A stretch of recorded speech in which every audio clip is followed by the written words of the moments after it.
The Pentagon has stopped most of the field operations that NATO and Afghan troops conduct together. The decision follows a series of deadly attacks on Americans by Afghan soldiers and police.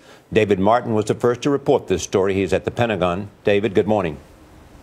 Good morning, Charlie. U.S. and NATO troops who are out there in the field operating in small units alongside Afghan forces have now been called back to headquarters. This so-called suspension of partnered operation is, as you said, a response to the increased threat of insider attacks.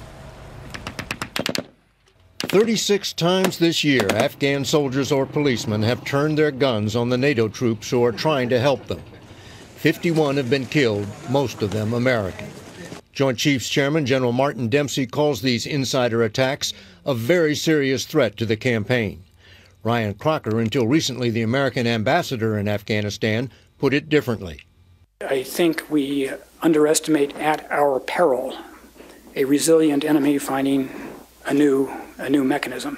He could have said the same about the attack on Camp Bastion, which left 2 Marines dead and 8 fighter jets destroyed, the most destructive attack of the entire war. It began at 10 p.m. Friday when 15 enemy fighters dressed in U.S. Army uniforms cut their way through the outer wire and blew a hole through the wall of the heavily fortified base.